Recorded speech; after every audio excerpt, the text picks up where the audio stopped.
बिस्मिल्लाहिर्रहमानिर्रहीम। मिशकात शरीफ के अंदर एक रिवायत है जिसके रावी हैं हज़रत सौबान रज़ियल्लाहु ताला अन्हुम।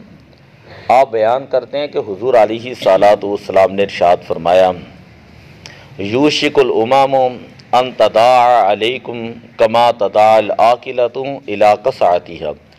एक वक्त आएगा कि जब सारा आलम कुफ़र मिलकर मुसलमानों के ख़िलाफ़ एक दूसरे को बुलाएगा। जिस तरह के तुम बहुत सारे जब लोग हो और खाने के लिए एक प्याला हो तो एक दूसरे को कमा तदाल आकिला तुम इलाक़स आती हैं, तो जिस तरह तुम एक दूसरे को खाने के लिए बुलाते हो ना, तो उसी तरह सारा आलम कुफ़र मिलकर एक वक़्त आएगा कि वो मुसलमानों के ख़िलाफ़ मुत्तहिद होंगे। अल कुफ़्र मिल्लतुम वाहिदा, और वो मुसलमानों के ख़िलाफ़ जंग करेंगे। क़ाल क़ाइलुम मिनहुम अनहनु यौमइज़िन क़लीलुन। किसी शख्स ने अर्ज़ की, या रसूल अल्लाह, क्या उस वक़्त मुसलमान तादाद के अंदर थोड़े होंगे? क्या मुसलमानों की मिक़दार कम हो जाएगी? तो नबी अकरम सल्लल्लाहु अलैहि वसल्लम ने फरमाया, ला बल अंतुम कसीरुन, नहीं बल्कि तुम्हारी तादाद ज़्यादा होगी। वलाकिन्नकुम गुस्सा का गुस्सा इस सैली, लेकिन मुसलमानों की मिसाल समंदर के ऊपर एक जाग की तरह होगी, और उस वक़्त तुम्हारे दुश्मन तुम्हारे ऊपर दिलेर हो जाएंगे। तो सहाबा इकराम ने अर्ज़ की, या रसूल अल्लाह, ये क्यों होगा?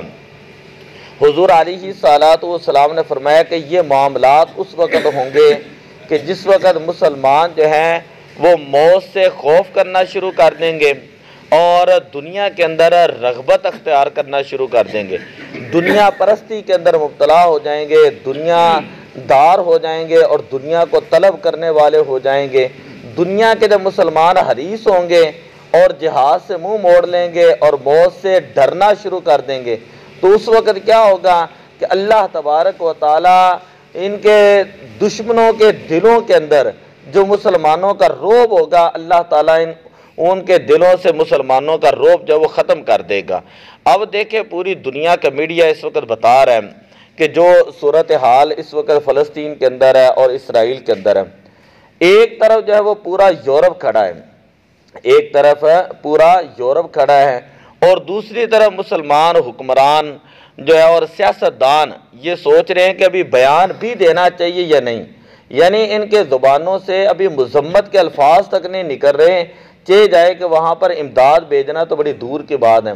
और दुनिया की सबसे हैवी टेक्नोलॉजी या फार्स फोर्स, अब कल जो है उसने फार्स फोर्स बम्बों के ज़रिए जो है वो गज़ा के ऊपर हमला किया कि जिससे इंसान की हड्डियाँ जो है ना वो भी जलकर और राख बन जाती हैं 1 मिनट के अंदर। और हज़ारों की तादाद में फ़लस्तीनी जो हैं, जो हमारे मुसलमान भाई हैं, और आप वहाँ के मनाज़र जब देखें सोशल मीडिया के ऊपर कि कैसे गज़ा को उन्होंने मिनटों के अंदर जो है वो खंडरात के अंदर जो है वो तब्दील, और रात को एकदम 3 लाख फौज जो है वो बर्री जिसे हम कहते हैं कि वो उन्होंने कमक भेजी है कि गज़ा के इर्द गिर्द इनको जो है वो ज़बह किया जाएगा। तो कहने का मतलब ये है कि मैं जो बात करने लगा वो ये है कि ये जो फ़लस्तीन है ना, ये फ़लस्तीन ये अम्बिया की सरज़मीन है।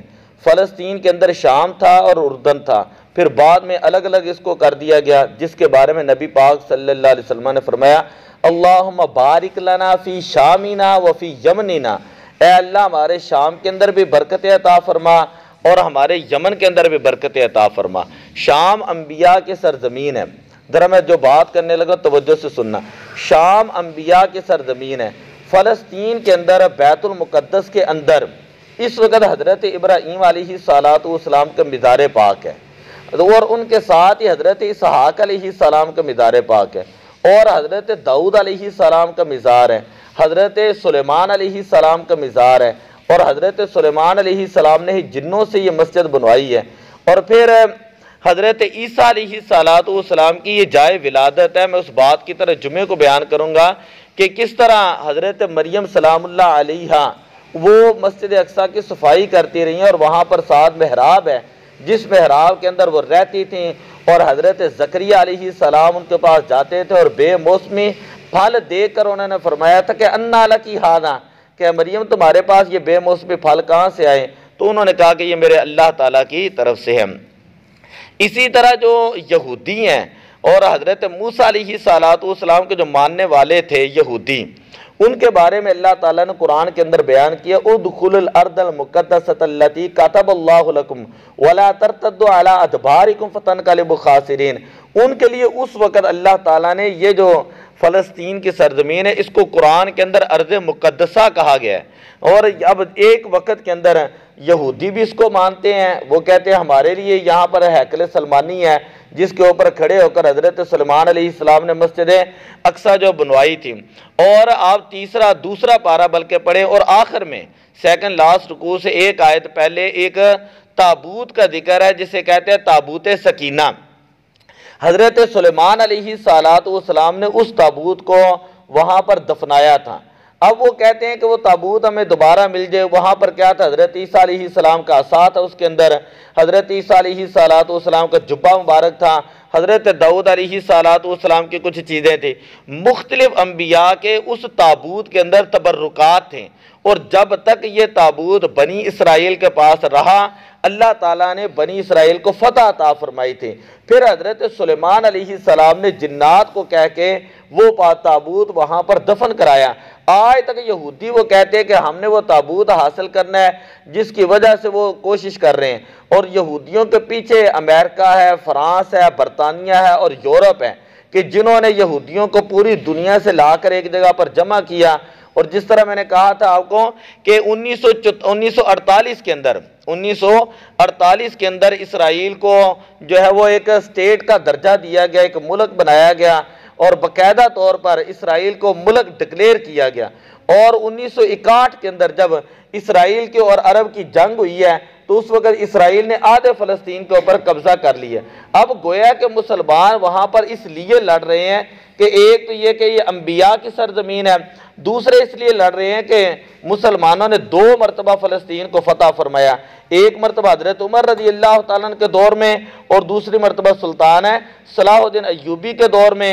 और तीसरी अहम तरीन बात यह है कि यहाँ पर मुसलमानों ने 17 माह चेहरा करके जो है वो नमाज पढ़ी है। ये मुसलमानों का किबलाए अव्वल है।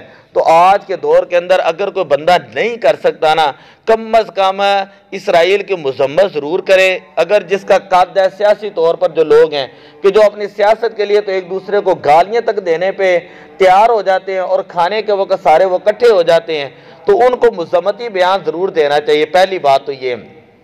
और दूसरी बात यह कि जो हम मुसलमान हैं, निहत्ते लोग हैं, हम वहाँ पे ना जा सकते हैं ना हम कुछ कर सकते हैं, तो हमारे लिए ये है कि हम अपने मुसलमान भाइयों के लिए जो है वो दुआ ज़रूर करें कि ए अल्लाह फ़लस्तीन के मज़लूम मुसलमानों की गैबी मदद फरमा। और जिस बड़े बंदे को फ़लस्तीन के बारे में कुछ ना कुछ पता है ना, वो अपनी औलाद को ज़रूर बताए कि वो मुसलमानों का किबला अव्वल है। यानी इतने जुमले ज़रूर बताएं कि फ़लस्तीन मुसलमानों का किबला अव्वल है। और अगर तस्वीर कोई मिल जाए तो बताएं कि वहाँ पर बैतुल मुक़द्दस कौन सी जगह है। अब तो अक्सर लोगों को यह भी नहीं पता होता कि बैतुल मुक़द्दस जगह कौन सी है।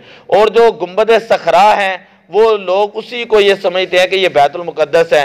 हालांकि ये बैतुल मुक़द्दस वो नहीं है, बल्कि जो सखरा यानी जिसे हम कहते हैं सुनहरी गुंबद, ये सुनहरी गुंबद उस जगह पर बनाया गया कि जिसके नीचे वो पत्थर आज भी मौजूद है कि जिस पत्थर के साथ नबी अकरम सल्लल्लाहु अलैहि वसल्लम मेराज की रात जब आसमानों पर गए थे, वहाँ पर जिब्रील अमीन ने अपनी बुराक को बांधा था। तो जिस पत्थर के साथ बुराक को बांधा गया आज तक वो हवा के अंदर मुअल्लक है और वहाँ पर सुराख भी मौजूद है। और एक बादशाह था मुसलमान, उसने वहाँ पर जाकर एक गुंबद बनाया और उसके ऊपर सुनहरी जो है वो जालियाँ वगैरह लगा दी। तो ये बैतुल मुक़द्दस नहीं है। बैतुल मुक़द्दस उससे हट के यानी यहाँ से भी लेकर एक महल्ले का फासला होगा, याद महल्ले का। तो दूसरी तरफ गुंबद है कि जो खाकी गुंबद है, याद रखे खाकी गुंबद, ये वो गुंबद है जिसके नीचे नबी पाक सल्लल्लाहु अलैहि वसल्लम ने खड़े होकर जो है वो अंबिया अलैहिस्सलाम को नमाज पढ़ाई थी। ये वो जिसे हम कहते किबला अव्वल और जिसकी तरह चेहरा करके सारे अंबिया अलैहिस्सलाम ने नमाज पढ़ी है। तो दुआ है कि अल्लाह ताला फ़लस्तीन के मज़लूम मुसलमानों की गैबी मदद फरमाए। अस्सलातु वस्सलामु अलैका या रसूल।